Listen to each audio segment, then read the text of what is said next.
Welcome back to Africa 54. I'm Vincent McCory in Washington. The Baobab tree dots the dry African savanna from Senegal to Madagascar.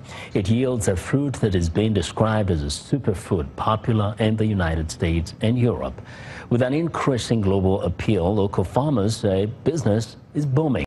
But some worry that worldwide sales of the crop are not sustainable. Arash Arabasadi reports. This farmer has been climbing up baobab trees in Senegal to collect their fruit since he was 15 years old. He uses a pole to knock the fruit from the outer branches of Africa's most iconic tree.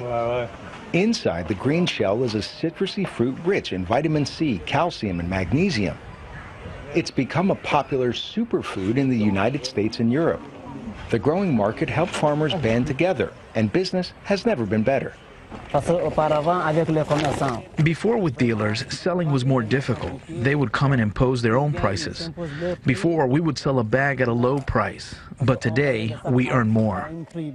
A lot more. Through a cooperative with buyers in Australia and Canada, farmers earn about $18 per sack, more than double what local middlemen offered a few years ago. For the second year running, we have taken part in a big trade fair for organic products in Germany that covers the whole of Europe. There was a lot more interest in our baobab product this year than last year. The baobab is not a plantation fruit, and the tree takes so long to mature that farmers largely rely on harvesting fruit from existing trees, some of which are thousands of years old. These ladies set up a nursery to grow more. We are aware that there is less and less of the baobab fruit. We had a better yield in previous years than this year because there was not much rain. So we pray there will be enough rain so the baobabs can produce more.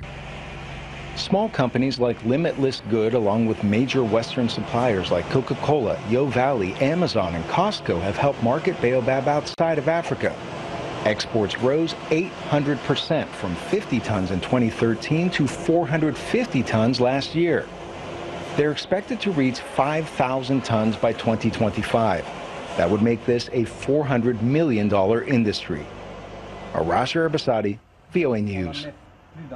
Congo's National Institute for Biomedical Research has confirmed the efficacy of a new experimental treatment administered for the first time on Ebola patients.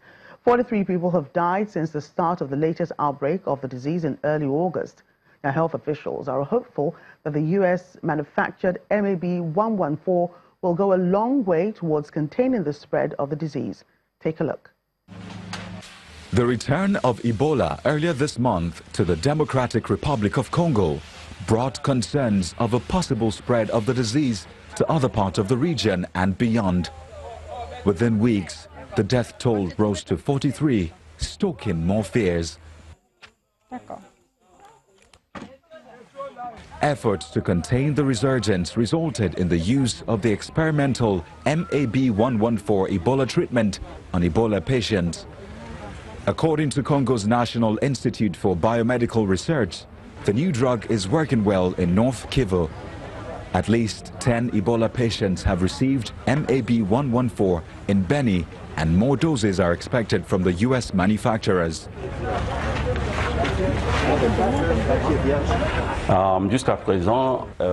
When we went to Mangina, there were 5 or 6 patients and 2 in a severe state. I said we need to treat everyone. We can't say we only administered to the less serious cases. We treated all levels of the illness, so some of them were very serious. And in particular, a child who had bloody stools, and after this treatment, is gradually recovering. The MAB-114 treatment was developed in the United States from a blood sample of an Ebola survivor in Kikwit, DRC in 1995 and was 100% effective when tested on monkeys. Professor Muyembe believes that the vaccine could help the fight to control the spread of Ebola from containment to cure. This epidemic is going to bring a lot of surprises. It is not like the epidemic in the equator that we have already known.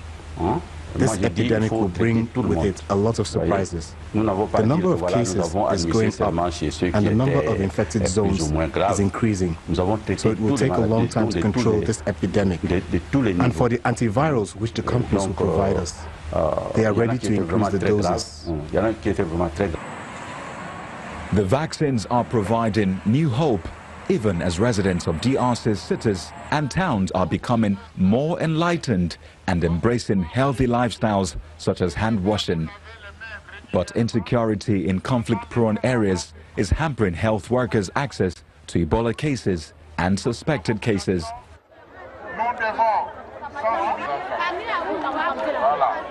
Congo has experienced 10 Ebola outbreaks since the virus was discovered in 1976.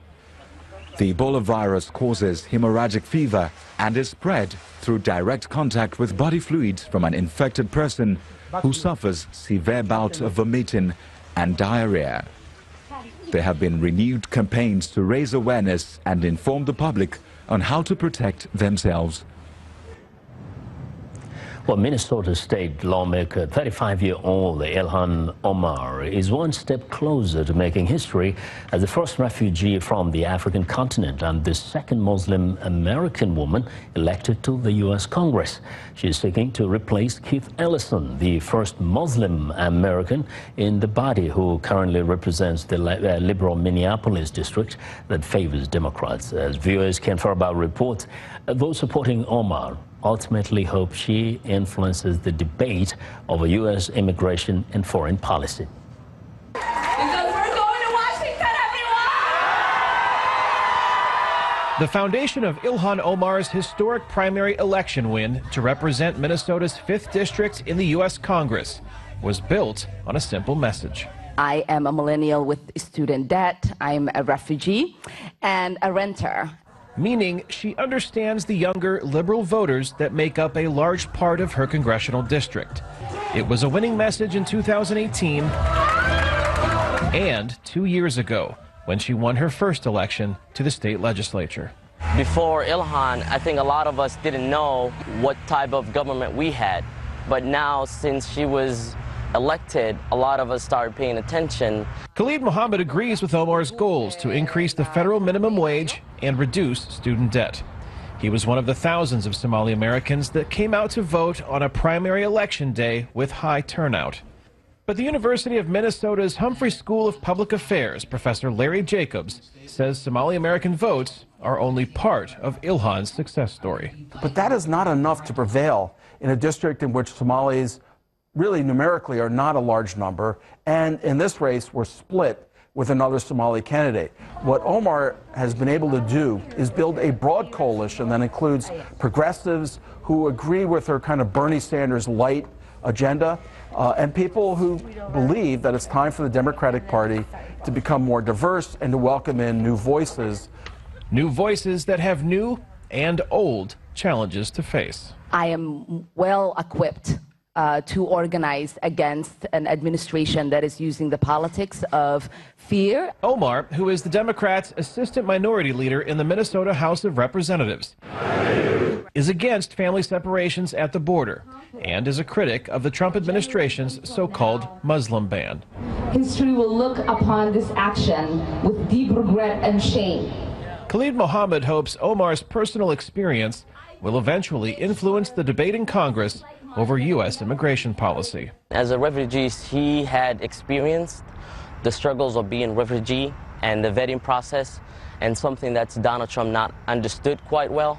Mohammed also hopes Omar's election sends a message not just to a larger religious community, but an entire continent. For her to be the first African-born congresswoman, I think it's a big deal in the continent. It sends a message to everyone from Africa that, I mean, you might be a refugee, you might came here as an immigrant, but you have rights and you can be whoever you want as long as you put the work in. I congratulate you. Work that begins for Omar after a November general election that she is also likely to win, as the district she seeks to represent heavily favors Democratic candidates.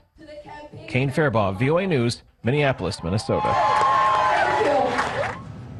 Well, and that's our show for today. You can also visit us online at voaafrica.com. I'm Vincent McCoy in Washington. Joker Rogers has our last word from Lagos. Thanks, Vincent. We look forward to bringing you another show next week. ChannelTV.com, remember, is your source for news, sports, and other programming. I'm Joker Rogers. Thank you for watching, and goodbye.